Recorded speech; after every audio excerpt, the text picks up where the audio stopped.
اسماعیلی community کے روحانی پیشوا پرنس کریم آغا خان انتقال کر گئے۔ پرنس کریم آغا خان کی عمر 88 برس تھی۔ خاندانی ذرائع کے انتقال کی تصدیق کر دی ہے۔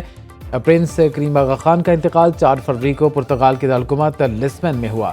شاہ کریم الحسینی اور پرنس آغا خان اسماعیلی کمیونٹی کے 49ویں امام تھے۔ وہ 13 دسمبر 1936 کو سوئٹزرلینڈ کے شہر جنیوا میں پیدا ہوئے۔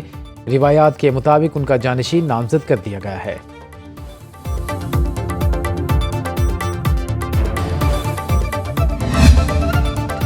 امریکی صدر ڈونلڈ ٹرمپ کا غزہ پر قبضہ کرنے کا اعلان، ایران کو تباہ کرنے کی دھمکی، فلسطینیوں کی غزہ چھوڑنے پر زور، اقوام متحدہ کی انسانی حقوق کونسل، انروا اور یونیسکو سے نکلنے کے ایگزیکٹو آرڈر پر دستخط کر دیے۔ ایران کو جوہری ہتھیاروں کے حصول سے روکنے کے لیے میمو پر بھی دستخط۔ ٹرمپ کا US ایڈ کو بند کرنے کا اعلان، اوول آفس میں میڈیا سے گفتگو کرتے ہوئے ٹرمپ نے کہا، فلسطینیوں کے پاس غزہ چھوڑنے کے علاوہ دوسرا راستہ نہیں، غزہ اب رہنے کے قابل نہیں رہا۔ ایران نے جوابی حملہ کیا یا مجھے مارنے کی کوشش کی تو مکمل تباہ کر دیں گے۔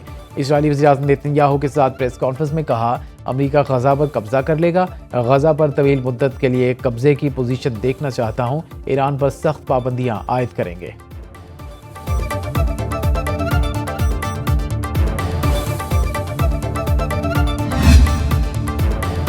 پاکستان ہمیشہ اپنے کشمیری بھائیوں اور بہنوں کے ساتھ کھڑا رہے گا، کشمیریوں کی مکمل اخلاقی، سفارتی اور سیاسی حمایت جاری رکھیں گے۔ صدر مملکت اور وزیر اعظم کا یوم یکجہتی کشمیر کے موقع پر پیغام۔ صدر آصف علی زرداری نے کہا، بھارتی جبر کشمیری عوام کے حق خود ارادیت کے انمٹ جذبے کو دبا نہیں سکتا۔ اقوام متحدہ کشمیریوں سے 70 سال پرانے حق خود ارادیت کے وعدوں کا احترام کرے۔ وزیر اعظم شہباز شریف نے اپنے پیغام میں کہا، لوگوں کی امنگوں کو دبا کر امن حاصل نہیں کیا جا سکتا۔ جموں و کشمیر کا تنازع ہماری خارجہ پالیسی کا اہم ستون ہے۔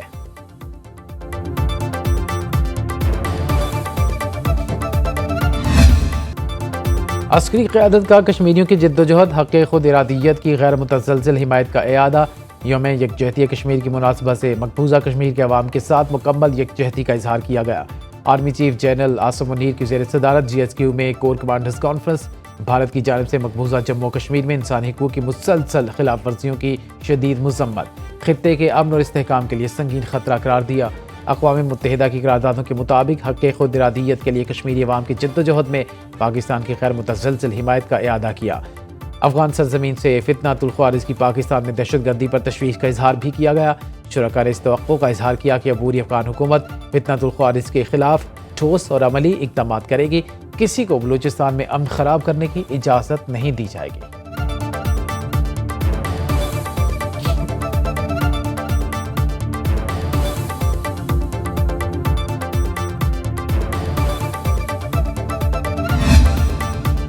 Chairman joint chief of staff committee, services chiefs اور مسلح افواج کا کشمیریوں کے ناقابل تسخیر جذبے کو خراج تحسین۔ ISPR سے جاری بیان کے مطابق کشمیری دہائیوں کے جبر، ریاستی سرپرستی میں ہونے والی بربریت کا سامنا کر رہے ہیں۔ کشمیریوں کو ماورا عدالتی قتل، جبری گمشدگیوں اور جبری حراست جیسے مظالم کا سامنا ہے۔ ظلم کے مقابلے میں کشمیریوں کا غیر متزلزل عزم پوری قوم کے لیے عزم و حوصلے کی علامت ہے۔ مسلح افواج مقبوضہ کشمیر میں انسانی حقوق کی سنگین خلاف ورزیوں کی شدید مذمت کرتی ہیں، کشمیر کے منصفانہ کاز کے لیے اپنے عزم پر ثابت قدم ہیں۔ کشمیری بھائیوں کی آزادی کے حصول میں ان کے ساتھ کندھے سے کندھا ملا کر کھڑے ہیں۔ پاکستان زندہ باد، کشمیر زندہ باد۔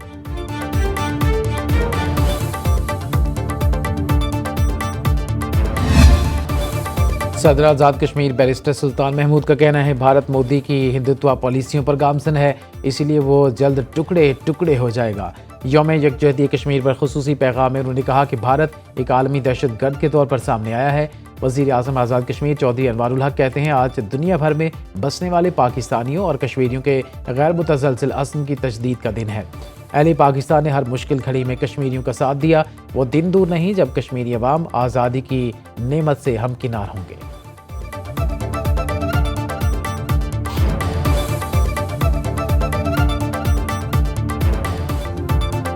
سندھ اسمبلی میں یوم یکجہتی کشمیر سے متعلق متفقہ قرارداد منظور۔ قرارداد MKM، پیپلز پارٹی اور جماعت اسلامی کے ارکان نے مشترکہ طور پر پیش کی تھی۔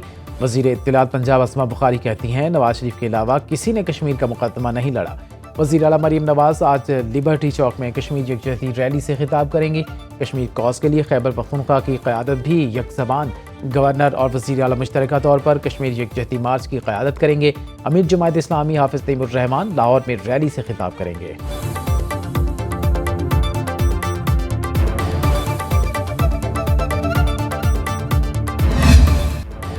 وزیر اعظم شہباز شریف کا کہنا ہے کہ ملک میں قیام امن کے لیے پاک فوج نے بہت قربانیاں دی ہیں۔ دہشت گردی دوبارہ دفن ہوگی اور یہ دھرتی محفوظ ہوگی۔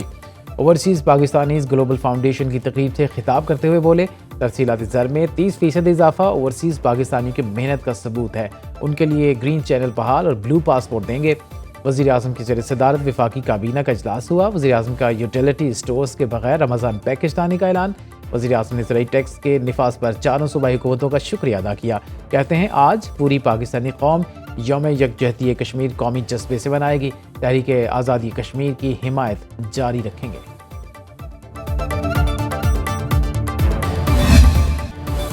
کسی بھی مہم جوئی کا مکمل طاقت کے ساتھ جواب دیں گے۔ پاکستان آرمی ملکی سالمیت اور دفاع کے لیے پوری طرح تیار ہے۔ Army chief general Asim Munir کا دشمن کو دو ٹوک پیغام۔ ISPR کے مطابق army chief general Asim Munir نے کور کمانڈرز کانفرنس سے خطاب میں کہا، عسکری قیادت قوم کو درپیش کثیر الجہتی چیلنجز سے مکمل طور پر آگاہ ہے۔ عوام کی بھرپور حمایت کے ساتھ اپنی آئینی ذمہ داریوں کو پورا کرنے کے لیے پرعزم ہیں۔ بھارتی فوجی قیادت کے حالیہ عاقبت نااندیش اور اشتعال انگیز بیانات پر آرمی چیف کا سخت رد عمل۔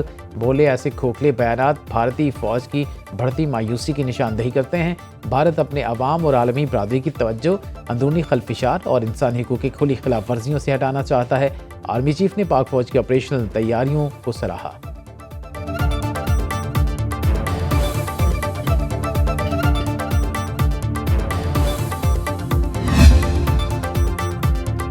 ولی عہد شہزادہ محمد بن سلمان کی زیر صدارت سعودی کابینہ کا اجلاس۔ پاکستان کے فائنینشل مانیٹرنگ یونٹ کے ساتھ تحقیقات کے تبادلے کی منظوری۔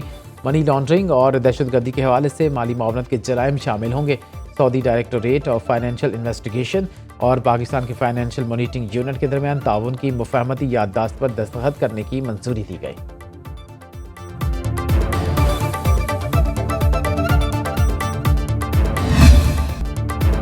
گرینڈ اپوزیشن الائنس کا ملک میں نئے انتخابات کا مطالبہ۔ اپوزیشن الائنس کا حضرت قیصر کی رہائش گاہ پر اجلاس۔ مولانا فضل الرحمان، شاہد خاقان عباسی، مصطفیٰ نواز کھوکھر، عمر ایوب اور دیگر رہنما شریک ہوئے۔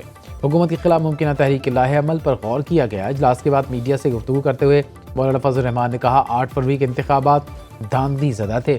الیکشن کمیشن شفاف انتخابات کرانے میں ناکام رہا۔ حکومت فی الفور مستعفی ہو کر نئے انتخابات کرائے۔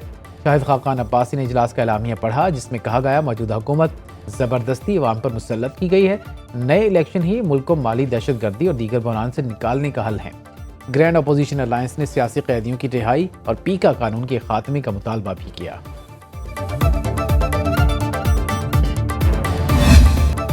سینیٹر عرفان صدیقی کہتے ہیں، انہیں لگتا ہے یہ خط بانی PTI نے خود نہیں لکھا، متعلقہ حلقوں کو پہلے بھی خط لکھا تھا، اس کا بھی کچھ پتہ نہیں چلا۔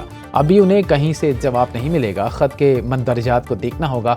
پروگرام لائیو ود جامی میں گفتگو کرتے ہوئے بولے، بانی کو بالآخر سیاستدانوں سے ہی بات کرنا ہوگی، تمام معاملات مذاکرات سے حل ہونا بہتر ہوتا ہے۔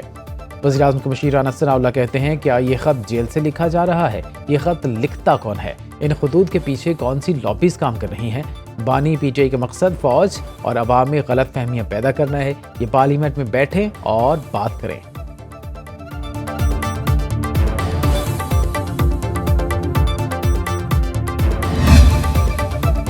پیکا ترمیمی ایکٹ سپریم کورٹ میں چیلنج، فل کورٹ تشکیل دینے کی بھی استدعا۔ درخواست شہری قیوم خان کی جانب سے دائر کی گئی۔ درخواست گزار کے مطابق پیکا ایکٹ میں ترمیم بنیادی انسانی حقوق کی خلاف ورزی ہے۔ پارلیمان کو اختیار نہیں کہ بنیادی انسانی حقوق کے خلاف قانون سازی کر سکے۔ فل کورٹ نہ صرف ترمیم بلکہ اصل پیکا ایکٹ کا بھی بنیادی حقوق کے تناظر میں جائزہ لے۔ کراچی یونین آف جرنلسٹ اور سوسائٹی آف کورٹ رپورٹرز نے پیکا ایکٹ کو سندھ ہائی کورٹ میں چیلنج کر دیا۔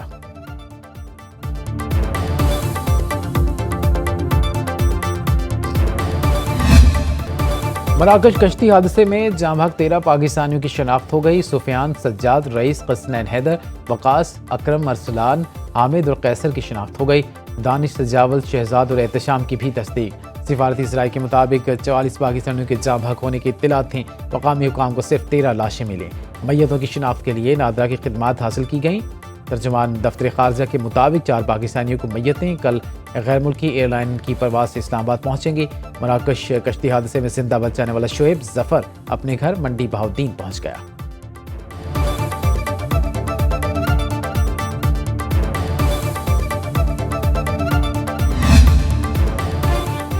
سینٹ کی قائمہ کمیٹی داخلہ کا سینیٹر فیصل سلیم کی زیر صدارت اجلاس انسانی اسمگلرز اور بھکاریوں کی سزاؤں میں اضافے کا بل منظور۔ وزارت قانون کے مطابق انسانی اسمگلنگ میں ملوث افراد کی سزا 7 سے بڑھا کر 10 سال کر دی گئی۔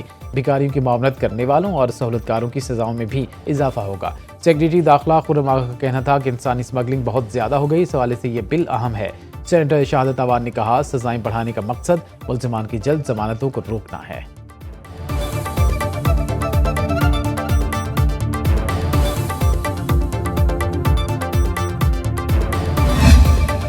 صدر آصف زرداری چین کے 5 روزہ سرکاری دورے پر بیجنگ پہنچ گئے۔ چینی وزیر خزانہ لون فولان، پاکستانی سفیر خلیل ہاشمی نے استقبال کیا۔ نائب وزیر اعظم اسحاق ڈار، وزیر داخلہ محسن نقوی، سینیٹر سلیمان ویوالا، ڈاکٹر عاصم حسین ان کے ہمراہ تھے۔ صدر زرداری اپنے چینی ہم منصب شی جن پنگ، وزیر اعظم لی چیانگ سے ملاقات کریں گے۔ پاک چین اقتصادی راہداری، علاقائی روابط، سیکیورٹی تعاون سمیت اہم 2 طرفہ امور پر تبادلہ خیال کیا جائے گا۔ وزیر اعلیٰ سندھ مراد علی شاہ، شرجیل میمن اور ناصر حسین شاہ پہلے سے بیجنگ میں موجود ہیں۔ سندھ حکومت کا وفد مختلف تجارتی و صنعتی شخصیات سے ملاقاتیں کریں گے۔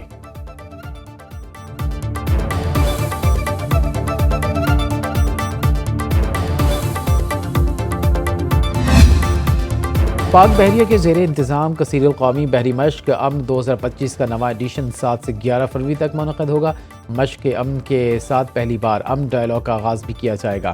Commander Pakistan fleet rear admiral Abdul Muneeb نے امن مشق اور امن ڈائیلاگ کی تفصیلات سے آگاہ کیا۔ ISPR کے مطابق 60 سے زائد ممالک کی فورسز مندوبین کے ساتھ امن مشق میں شرکت کر رہی ہیں۔ ہاربر فیز 7 سے 9 فروری تک منعقد ہوگا۔ امن ڈائیلاگ میں دنیا بھر سے بحری افواج اور کوسٹ گارڈز کے سربراہان شرکت کریں گے۔ امن مشقوں میں بحری امور سے متعلق سیمینارز، آپریشنل مظاہرے، بین الاقوامی ثقافتی اجتماعات اور کھیلوں کی سرگرمیاں ہوں گی۔ ملک کے بالائی علاقوں میں خون جما دینے والی سردی سے نظام زندگی منجمد۔ محکمہ موسمیات کی خیبر پختونخوا، گلگت بلتستان اور آزاد کشمیر میں مزید برفباری، بارش کی پیشگوئی۔ مانسیرا کے میدانی علاقے میں بارش، چوگران، کاغان، ناران، بٹا کنڈی اور بابوسر ٹاپ کے پہاڑوں پر وقفے سے برفباری۔ موسم مزید سرد ہو گیا۔